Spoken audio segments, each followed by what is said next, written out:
Okay, so along with age differences, I suggest to look for family compositions and multiple marriages. Now, census records are great at figuring out family composition. So, of course, we have the relationship column that can tell you people's relationship to the head of household. And this is often most helpful in figuring out who's related to the husband. So, it might say stepson or grandson or things like that.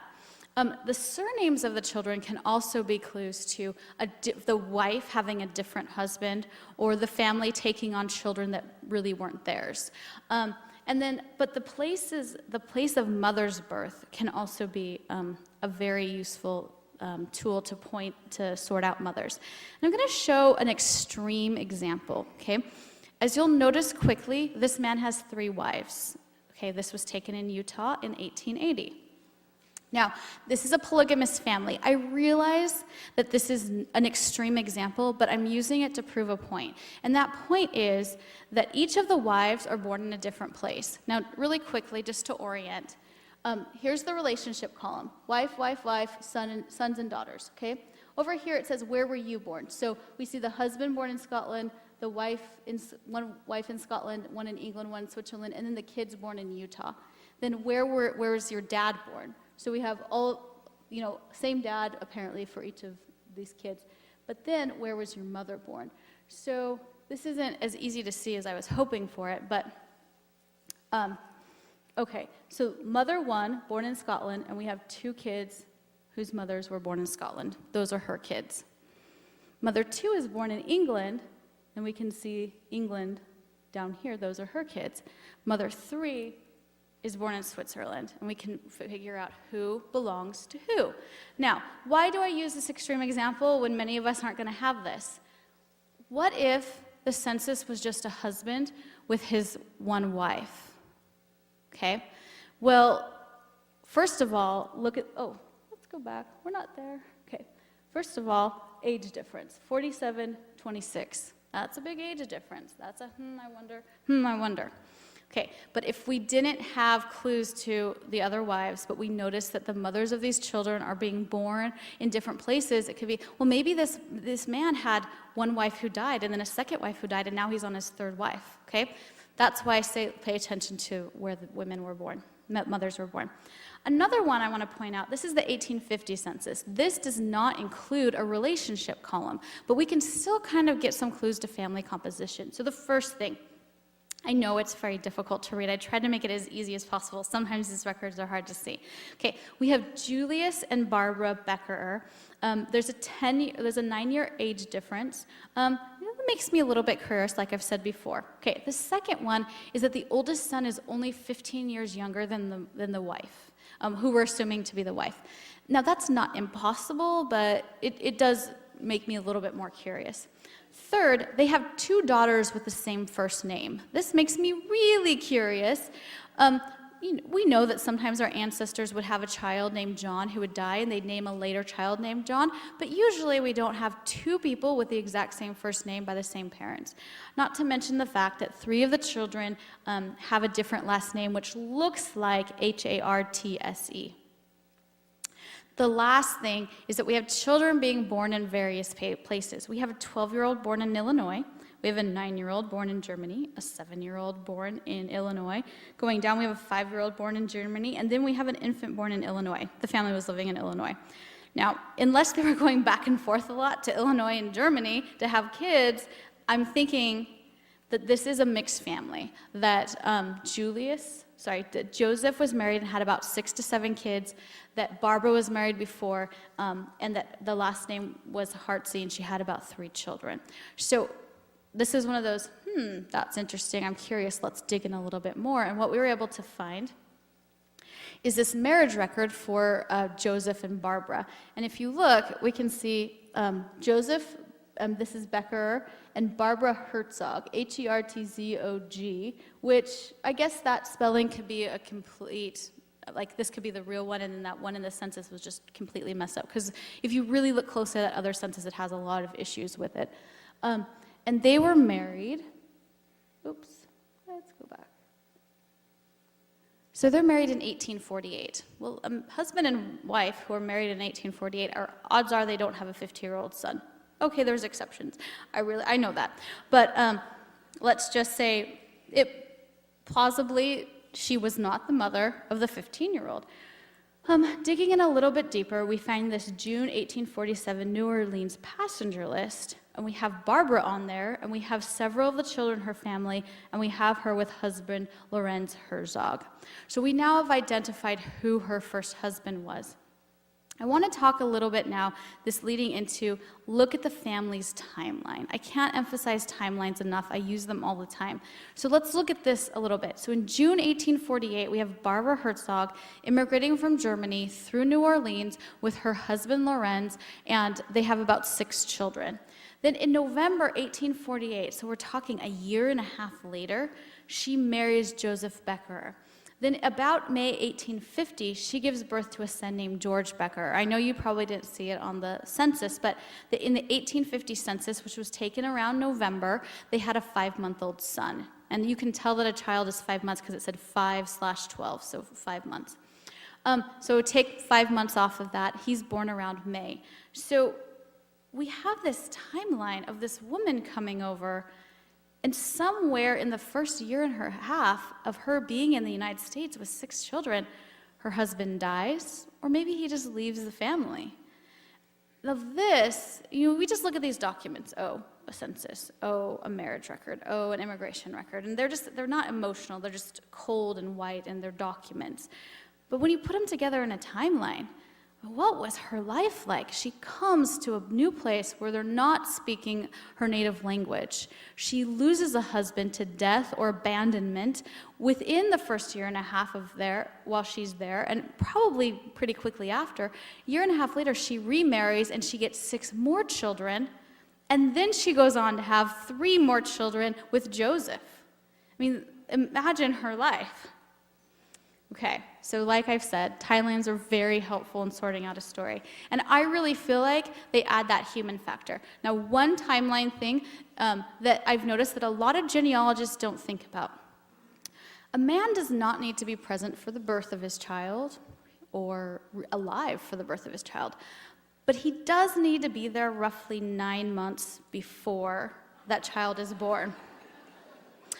Now, of course, we're not talking about non-paternal events, okay, where we think that man is the father of the child. I think sometimes genealogists are like, oh, this child was born at this date, so he must have been alive. Well, he doesn't need to be alive for the child to be born, but he does need to be there 9 months. So I always try to back up from 9 months from when that kid was born and say, okay, so approximately in this time is when I think that the father is no longer in the picture, okay? All right, so I'm going to do a little bit of a case study here. I want to talk about Craig Melvin. He's an anchor on the NBC station in Washington, D.C. And I want to show you the power of census records, because census records have become the go-to resource. And I think that sometimes we don't understand the power of a census record in telling a story. So a little bit about what we were able to do. We took his family tree back to the 1700s. Now, this is significant for African American family history. Okay, and for the obvious reason of slavery, okay?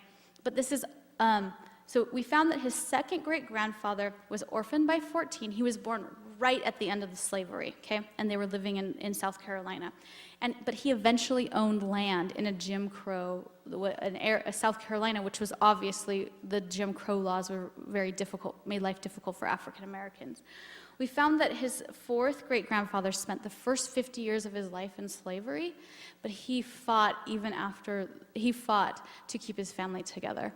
And we also get a glimpse at his 5th great-grandparents, who were born enslaved and likely never saw freedom. And we did this with 3 census records. And I'm going to show you this story. Okay, this is the 1930 census. So we find that John Wiley, who's Craig's 2nd great-grandfather, that's his name, okay? We find that he owns his own home, although the value is not listed. The blank thing next to the O means that the value of his home is not listed. This blank box that I'm pointing to, if the family had owned a radio, it would have an R in it. It's blank, so it means the family didn't own a radio. But this yes means that, yes, I live on a farm. So we now know that this man owns a farm, owns his own land, and it's a farm. Now that's a significant thing for African American family history. if you are ever doing family history with African American roots and you see land ownership, especially in the early 20th century or the late 1800s, that's a big one to stop and to dig in more. It's very interesting, especially if they're in the South, especially South Carolina. Okay, the next one is that he's 65 years old. I do a little bit of math, and if he's 65 in 1930, he was born approximately 1865. That's significant. He's born right at the end of the Civil War, which means he is the first generation to be born free. That's significant because by the end of his life, he owns land. That's huge. We also learned that he was born in South Carolina. Something else that he has a 26-year-old son right here who's also born in South Carolina. He was born in South Carolina around 1865, and this is 1930, and he's still living in South Carolina. So he's lived in South Carolina most of his life. Okay, this is the 1870 census. We're jumping back about 60 years in time when he was about 4 or 5 years old. So we see John Wiley again. He's 4 years old. Up here, he's living with a woman named Amelia, who we're assuming is his mother, and that he has about 5 or 6 siblings living with him. So Amelia is Craig's third great-grandmother. She's about 38, and she's born about 1832 in South Carolina. Now, especially with African-American research, I like to think about how long they would have spent in slavery. So in 1870, she's 38. She's been free 5 years, which means that she spent roughly the first 30 years of her life enslaved. Okay, she's very new, and she actually birthed several of her children enslaved. So we have these younger children. We see this mixed generation, half born in slavery, and then a few that are born right after slavery, the first generation to be born free. Now, next door to them is Samson Smith. We know through other records that Samson is Amelia's father. He's 65, which means that he was born approximately 1805 to 1815 in South Carolina, which means that he spent 60 years in slavery.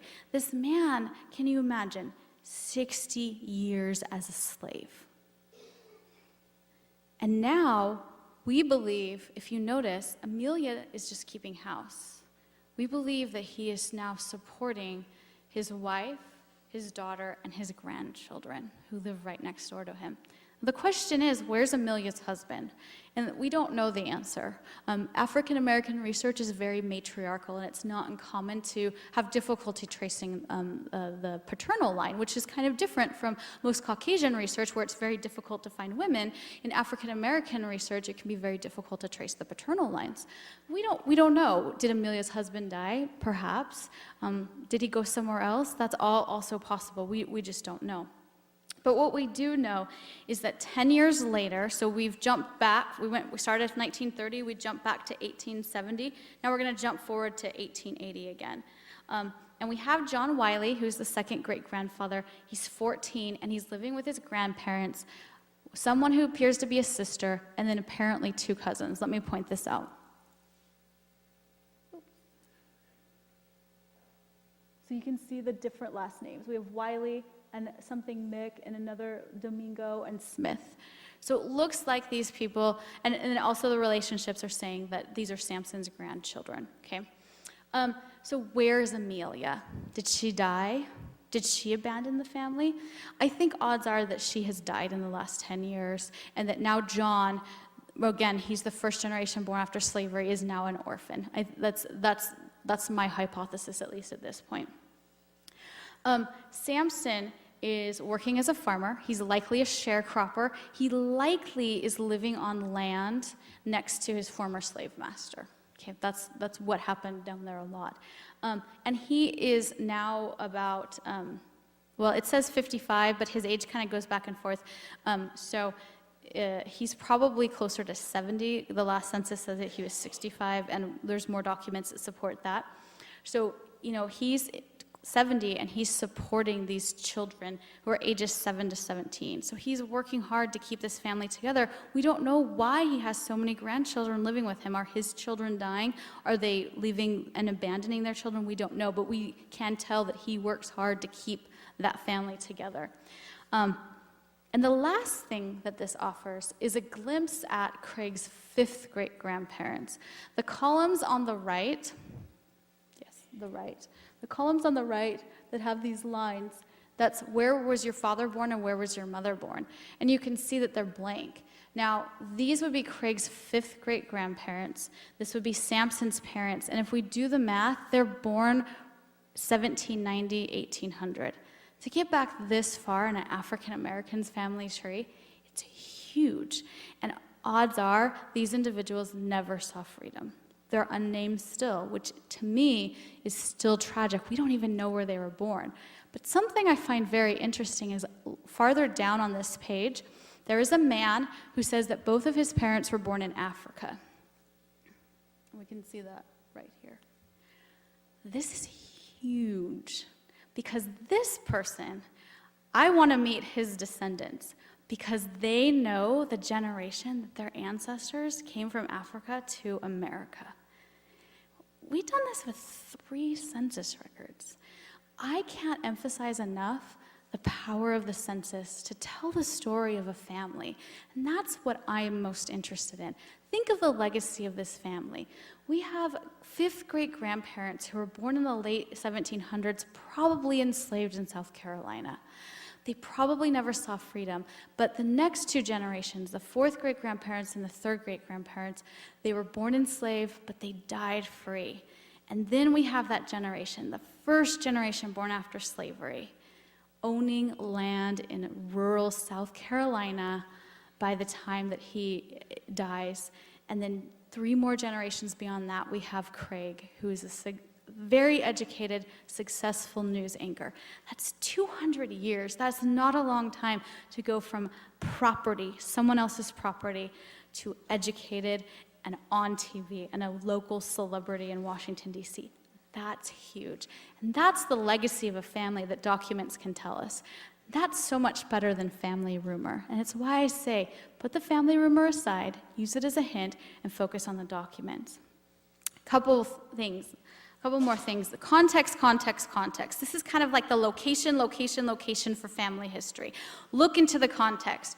So probably my favorite experience of traveling around the United States talking to people about their family history was when I met with Ted Hall, who was an anchor in Atlanta, and we were up in northern Minnesota, probably 30 miles from the Canadian border. In the middle of winter, it was so cold, and we took a mine shaft elevator down half a mile into an iron ore mine.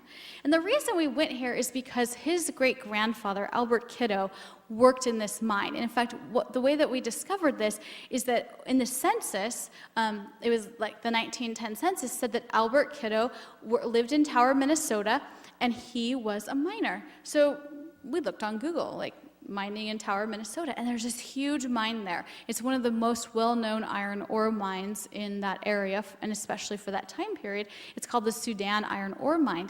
And we digged in a little bit further, and it's not operational anymore, but you can go and you can take tours. So we flew up to northern Minnesota, and I gotta tell you, that was an adventure and a half. And we put on hard hats, and we got in the elevator, and we dropped a half a mile into the earth, and I need to tell you that I am petrified of heights. I have an irrational fear of heights, so that was an experience. At least it was dark. This thing right here, that's the mine shaft. So you enter at this little house, and it just takes you down a mile. It just like drops you down. It's not a free fall, but it was an experience.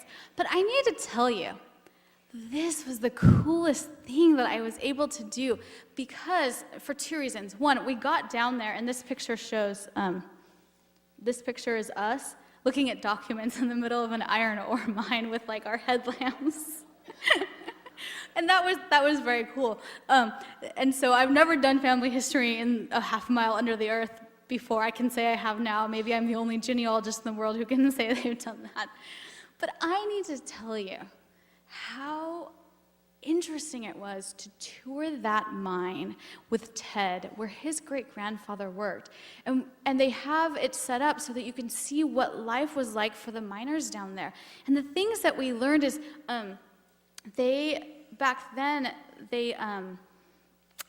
they wore candles on their foreheads, and many of you probably know this, but they had this like reflective thing in front of them, and that's what it was completely dark. Now we were down there and there was lights. They put in electricity and lights, but they turned off the lights for us and they just showed us what it was like with the candle, and all you can see is what's right there. And we walked around and they turned on the machinery to see how loud it would be, and they talked about all of the mining and things that they did. And I need to tell you that it added so much to his family history. It meant a lot to him. And even for me, as someone who's not connected to his family history, it was so interesting to put this together, the life of Albert Kiddo, because the other documents show that his children were all school teachers. And it seems like he focused so much on raising his children to be educated so they didn't have to go down into that mine every single day. Now, the other thing that we learned is that we knew that Albert Kiddo came from Cornwall, England. And the mine, the tour guide in the mine didn't know anything about Albert Kiddo, but he started telling us about how the technology of this mine was cutting-edge technology that immigrants from Cornwall, England had brought over. Oh, wow, okay, well, here, and then I pulled out that record that I'm showing him is an England census showing Albert Kiddo as a 10-year-old, a miner in Cornwall, England. So it just kind of like tied everything together, but it added so much context. And really, this is one of the things that we look at is the context of occupations. Okay, I always like to find out what a job occupation meant, especially historically. So a fireman, if someone's a fireman and they're living on the frontier in the mid-1800s, it's a probably different job than a fireman in New York City in the late 1800s, or maybe even the firemen today. It's probably the same idea, putting out fires. But what did that mean? What did they have to do? There's, obviously with lack of plumbing on the frontier, it was probably a different kind of thing. I like to find articles or information about an ancestor's occupation, and I do this on Google. I'll type in firemen in the 1800s frontier, and I just want to see, what was their life like, because that's what I want to know. I want to know what their life was like. Their name, that's great. The name of their occupation, that's good too, but I want to know what life was like.